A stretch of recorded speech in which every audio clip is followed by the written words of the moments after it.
राजन sir YouTube channel में एक बार फिर स्वागत है दोस्तों। आइए क्लास 10 का पार्ट 3 अति सुदोषने को मार्ग हिंदी काव्य खंड से लिया गया है, जो क्लास 10 के लिए इम्पोर्टेंट और बहुत अच्छा ऑब्जेक्टिव क्वेश्चन होगा जो हम फाइनल करेंगे। तो आइए देर न करते हुए 2024 का क्वेश्चन आंसर हम लोग कंप्लीट करते हैं। तो पहला क्वेश्चन हमारा ये होगा कि घनानंद की भाषा क्या है। घनानंद की भाषा ब्रज भाषा है। कवि ने पर्जन्य किसे कहा है? कवि ने पर्जन्य किसे कहा है? कवि ने पर्जन्य बादल को कहा है। घना आनंद जीवनदायक हो कछु मेरियो परी ये परसों मैं किस कवि का नाम आया है? इसमें किस कवि का नाम आया है? तो इसमें घनानंद जी का कवि का नाम यह आया है। घनानंद किस काल के कवि थे? घनानंद रीति युग के कवि थे। रीति मुक्त काव्यधारा के सिरमौर कवि किन्हें माना जाता है? घनानंद को माना जाता है। घनानंद किसके द्वारा मारे गए? ये घनानंद जी नादिर शाह के सैनिकों के द्वारा ये मारे गए थे। घनानंद किस बादशाह के यहाँ मुरमुंशी का काम करते थे? तो ये मोहम्मद शाह रंगीले के यहाँ काम करते थे। घनानंद किस नर्तकी को प्यार करते थे? तो ये सुजान को प्यार करते थे। प्रेम की पीर कवि किन्हें कहा गया है? प्रेम की पीर का कवि किन्हें कहा गया है? यही है घनानंद जी को कहा गया है। सुजान सागर के रचनाकार कौन है? घनानंद जी। विरह लीला रचित है क्या? घनानंद द्वारा विरह लीला रचित है। घनानंद का दूसरा पद किससे संबंधित है? बादल को। घनानंद अपने आंसुओं को क्या पहुंचाना चाहते हैं? सुजान के आंगन में। परहित के लिए देह धारण कौन करता है? बादल। पर्जन्य का प्राय क्या होता है? बादल। सरसों का हिंदी मानक शब्द क्या है? रस बरसाओ। कवि ने प्रेम मार्ग को बताया है सरल एवं निश्चल। घनानंद के सुजान कहकर किसे संबोधित किया गया है? प्रीतम को। नेकू का आधुनिक मानक रूप क्या है? तनिक भी। घनानंद ने जीवनदायक किसे कहा है? बादल को। अब चलिए आगे भी प्रश्न है। कवि घनानंद ने किस मार्ग को सबसे सरल कहा है? प्रेम मार्ग को। प्रेम मार्ग को वह सत्य निष्ठा स्वभाव संस्कारी से जानते हैं कि प्रेम मार्ग से ही निर्वैर और वैर की अवस्था को जीता जा सकता है। तो निर्वैर बड़ा है, इसीलिए विनयशीलता पूर्वक प्रेम मार्ग को इन्होंने सत्य बताया है और प्रेम मार्ग को सबसे सरल मार्ग इन्होंने बताया है। चलिए आगे बढ़ते हैं। घनानंद ने विरक्त होने पर अस्थायी रूप से कहाँ निवास किया? वृंदावन में। सुजान सागर किसकी कृति है? घनानंद की। लक्षणिक मूर्तिमता और प्रयोग वैचित्र के कवि कौन हैं? घनानंद जी। रीति मुक्ति काव्यधारा के सिरमौर कवि किसे कहा जाता है? घनानंद जी को। घनानंद कवि होने के साथ और क्या थे? ये कवि भी थे और एक प्रकार का ये बहुत बड़ा व्यास गायक भी थे। चलिए आगे बढ़ते हैं। कवि ने अपने आंसुओं को कहाँ पहुँचाना चाहा? तो इसको क्वेश्चन को हम पहले भी बता चुके हैं, एक बार रिपीट कर देते हैं। सुजान के आंगन में। ठीक है। निस्वार्थ भाव से निश्चर होकर अपने समर्पित कर देना किसका कथन है? घनानंद जी का।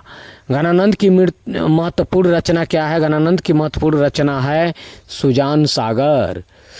घनानंद की कृति का आधार क्या है? घनानंद का कृति का आधार है सुजान हित घन और आनंद कवित। इसीलिए हम ऑप्शन में जहाँ भी देखेंगे चार ऑप्शन, तो सुजान हित और घन आनंद कवित दोनों ए और बी हम ट्रिक कर देंगे, बाकी सबको छोड़ देंगे। ठीक है, आगे बढ़ते हैं। मो असुवानी है ले बरसों मैं किसकी बात कही गई? यह विरह वेदना की है। यह विरह वेदना की है। घनानंद के अनुसार प्रेम का मार्ग कैसा होता है? सीधा और सरल होता है। कौन प्रेम कर सकते हैं? तो ये निश्चल और निष्कपट प्रेम करते थे घनानंद जी। चलिए अब यहाँ पे प्रेम का अर्थ होता है, प्रेम प्यार का प्रतीकता का प्रतीक है और ये प्रेम सरल और स्वभाव निश्चल और निष्कपट ही होता है। घनानंद कैसे कवि थे? घनानंद प्रेम के पीर थे। घनानंद के कविताओं की भाषा वज्र भाषा थी। घनानंद की मृत्यु कब हुई? घनानंद की मृत्यु 1739 ईस्वी में हुई थी। घनानंद किस भाषा के कवि हैं? घनानंद ब्रज भाषा के कवि है। घनानंद किससे प्रेम करते थे? ये सुजान नामक एक नर्तकी थी, डांसर थी, उससे ये प्रेम करते थे। घनानंद कवि हैं परी के। घनानंद कवि हैं परी के। घनानंद घन आनंद किस काल के कवि हैं? देखिए यहाँ पे बात कहा गया है, घन आनंद भी पूछा जा सकता है। घन आनंद किस काल के कवि हैं? तो ध्यान दीजिएगा, रीति काल के कवि हैं। ठीक है। सुजान सागर किसकी कृति है? तो ये घनानंद जी की कृति है। किसे प्रेम की पीर का कवि कहा जाता है? क्वेश्चन घुमा दिया गया है, तो ध्यान देना, ये भी घनानंद ही हैं। ठीक है। लाक्षणिक मूर्तिमत्ता और प्रयोग वैचित्र के कवि कौन हैं? तो ये घनानंद है। रीति मुक्त काव्यधारा के सिरमौर कवि किसे कहा जाता है? घनानंद जी को कहा जाता है। घनानंद ग्रंथवाली का संपादन किया था विश्वनाथ मिश्र। घनानंद की कृति का आधार है सुजानहित घन आनंद कवि, पहले भी हम बता चुके थे। 47 नंबर क्वेश्चन, मो अश्वाहनीय है लय बरसों मैं किसकी बात कही गई है? तो इसमें विरह वेदना की बात कही गई है। घनानंद के अनुसार प्रेम का मार्ग कैसा होता है? तो इसको भी हमने पहले बता चुके हैं कि सीधा और सरल होता है। कौन प्रेम कर सकते हैं? तो ये प्रेम कौन कर सकते हैं? निश्चल और निष्कपट ही प्रेम कर सकते हैं। चलिए आगे 50 नंबर क्वेश्चन बढ़ते हैं। घनानंद किनके द्वारा मारे गए थे? तो ये नादिर शाह के सैनिकों द्वारा मारे गए थे। घनानंद की मृत्यु कब हुई? घनानंद की मृत्यु 1739 ईस्वी में हुई। मुगल बादशाह मोहम्मद शाह रंगीले के यहाँ क्या काम करते थे? मुरबुंसी का ये मनसीगिरी करते थे। परहित के लिए देह कौन धारण करता है? बादल। 54 नंबर क्वेश्चन, कवि अपने आंसुओं को कहाँ पहुँचाना चाहता है? कवि अपने आंसुओं को कहाँ पहुँचाना चाहता है? ते सुजान के आंगन में पहुँचाना चाहता है। निस्वार्थ भाव से निश्चल होकर अपने को समर्पित कर देना किसका कथन है? घनानंद जी का है। 56 नंबर क्वेश्चन, घनानंद की महत्वपूर्ण रचना क्या है? घनानंद जी का महत्वपूर्ण रचना सुजान है।